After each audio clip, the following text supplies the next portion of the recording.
Meron tayong bagong kabibili lang po na rice cooker dito. At sabi ng kliyente hindi po ito nakakaluto. Ngayon ay susubukan nating lutuan ng ating kanin. Sasaksak muna natin sa ating outlet. Ngayon ibababa na natin yung switch.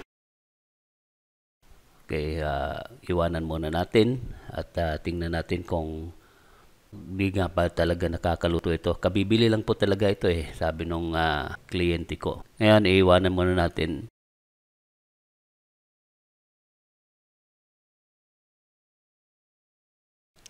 Ngayon, napadaan ako uli doon sa ating rice cooker. 3 minutes pa lang, kaiwan ko lang. Naging keep warm na siya. Hindi pa naluto yung ating kanin. Meron talaga siyang problema. So, kailangan natin tong tingnan natin sa loob. Ito na po yung kanyang lagayan ng ating lutuan. Ito yung pupuntiryahin natin buksan. Nandito sa loob yung ating problema. Palagay ko may factory defect na to. No? Doon pa lang sa paggawaan at na-check siguro nila, pero sa di malamang dahilan bakit nagkaroon ito ng problema, kabibili lang, hindi sila nakapagluto ng kanilang kanin.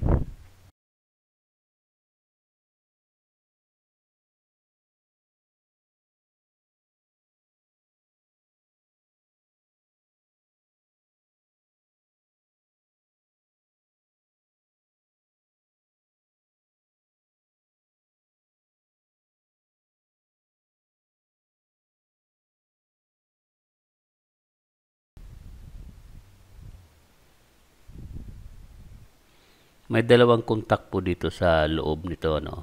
Yung kanyang contact switch, no? Ang isa tagapagluto at ang isa tagapag-init lamang ng ating kanin, ano?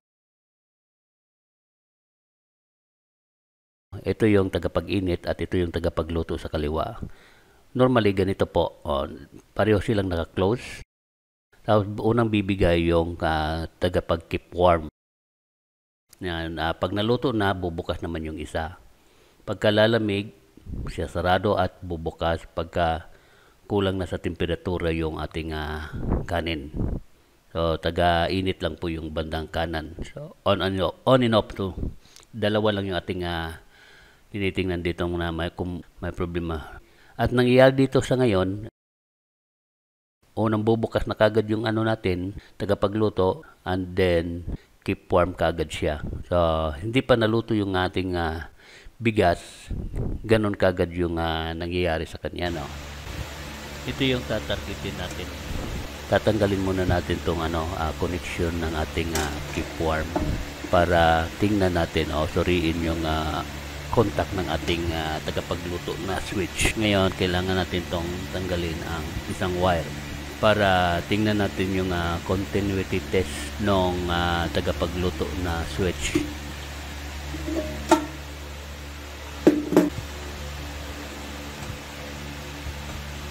Ngayong naalis na natin, gagamitan natin ng tester. Ito na po, lalagay natin sa diode tester. Kahit nasa diode tester lang, or malalaman na natin kung may problema yung tagapagluto na switch.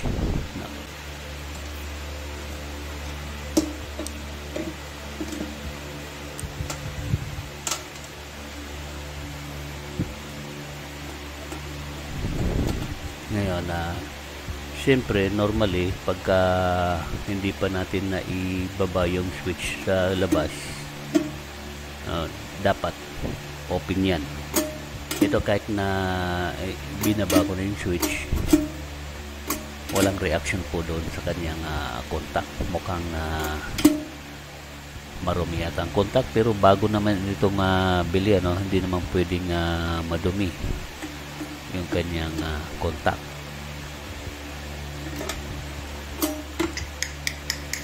Nakapagtataka bagong-bago pero yung yung kanyang contact hindi naman pwedeng nadumihan kaagad, kabibili pa lang. Ngayon linisin muna kaya natin ng sandpaper, pero bagong-bago ito dapat madaling mag contact yung dalawang switch, imposible nagkaroon ito ng dumi sa ilalim. Pero gamitan pa rin natin ang sandpaper. Baka malay mo, may na-trap na lamok. O di kaya ano bang o langgam, no? Baka nasa pagitan ng dalawang kontak. Minsan gano'n nangyayari. Yung mga insekto, papasok sa switch natin. Saka doon sila natatrap.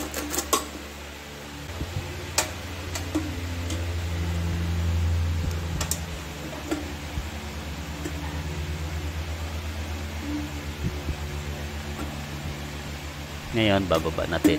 Wala pa rin. Ano ba yan? Ginamitan na natin ng sandpaper. Wala pa rin ano. Kahit ala tsamba, wala talaga. Naulit-ulit ko na nga Ayaw talaga matsambahan na may kontak. May problema talagang ating tagapagluto na switch. Ngayon, titingnan natin yung ilalim.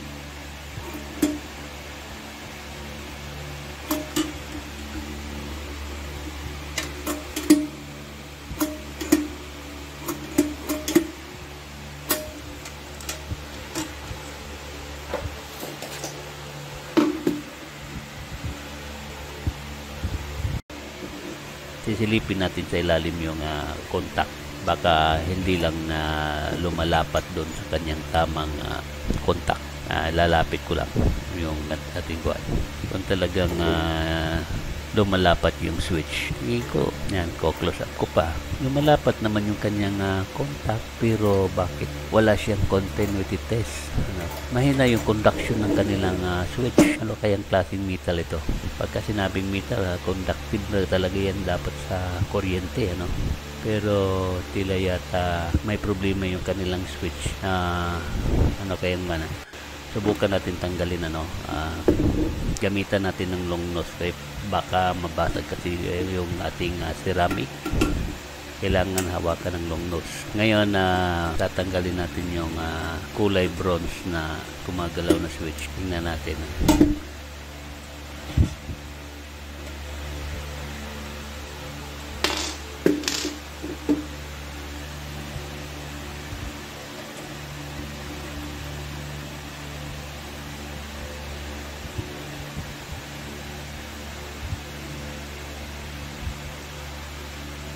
Babaluktutin na lang kaya natin konti lang. Wag lang natin sobrahan ng pagbaluktot. Malinis naman yung kanilang contact. Ang linis-linis pero wala naman siyang continuity test. Ngayon ibabaluktutin lang natin tong isa. Ayan, babalik natin. Parang kulang lang yung ata sa diin, pero dapat pag naglapat kasi yung dalawang contact natin dapat nakakatawid na yung kuryente niya. Parang mahina yung conductivity ng kanilang metal. Medyo nadi-disalign ata. Mahirap pagka ganitong kailangan mong mai-align. Kwadrado pa naman yung butas. Ayan.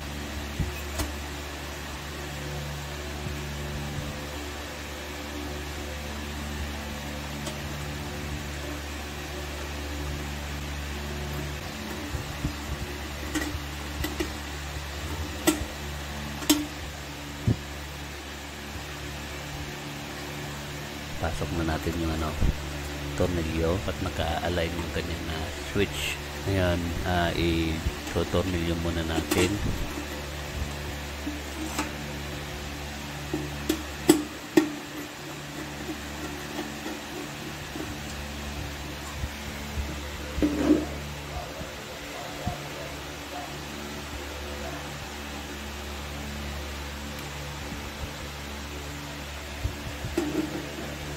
Gamit ang long nose plier, saka naman ihigpitan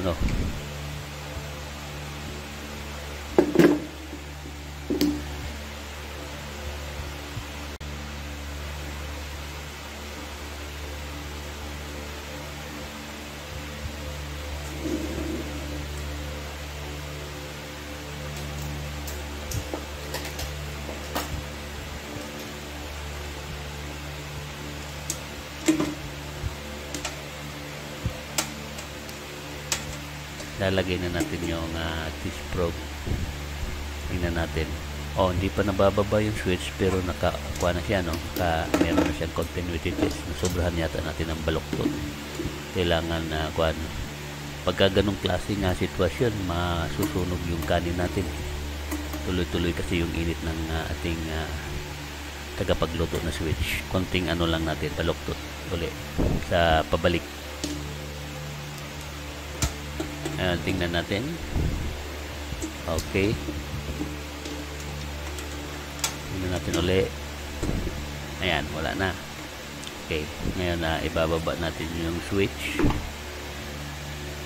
Meron na. Okay na.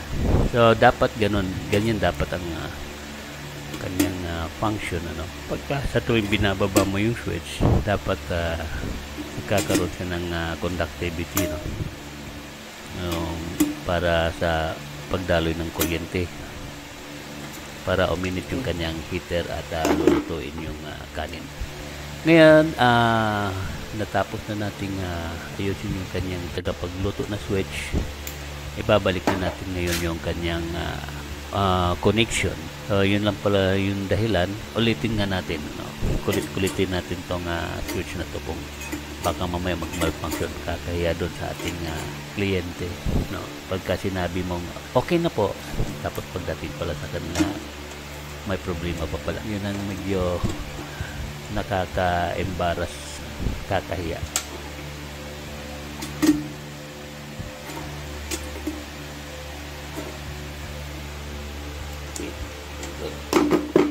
Ngayon, babalik na natin itong ating connection sa ating taga-pag-init ng pagkain switch, no? Mababang aqua lang yun, ano, kanyang temperatura sa tuwing na bibitawan niya yung nasa tama ng level ng temperatura yung ating kanin, kaya siya bumibitaw. Pagka lumalamig na siya, babalik na naman siyang magpapainit. Yan lang po ang trabaho ng isang yan. Kaya ko tinanggal yung wire para madali natin ma-check yung tagapagluto ng switch.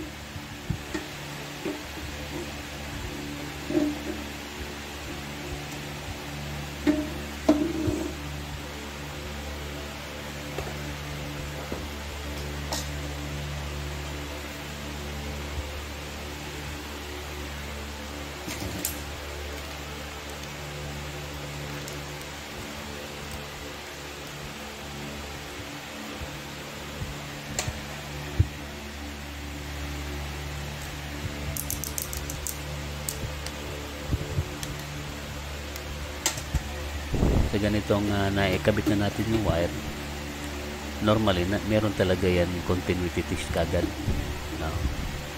Dahil doon sa tagapag-init ng pagkain o yung isa yung sa bandang kanan yan. Okay, isasarado na natin yung takip. Babalik na natin.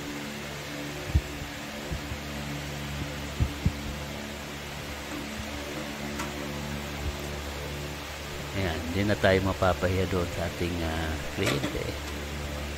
At sasarado na natin mga tornilyo.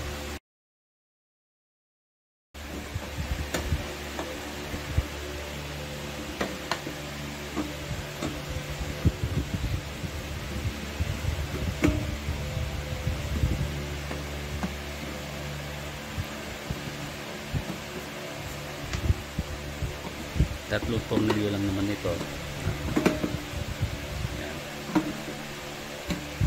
Natakpat talaga ito para hindi makapasok yung mga butiki o yung mga ipis.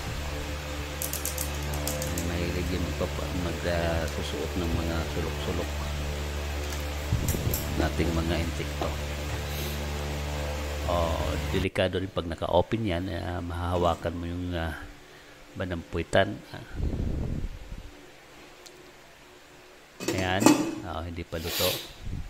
Ngayon subukan nating isaksak na.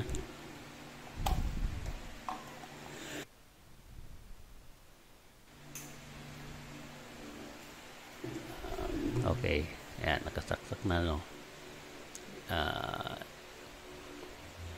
Bababa na natin yung switch. Okay, iwanan muna natin. Ngayon sa halos sa 17 minutes yata. 17 minutes.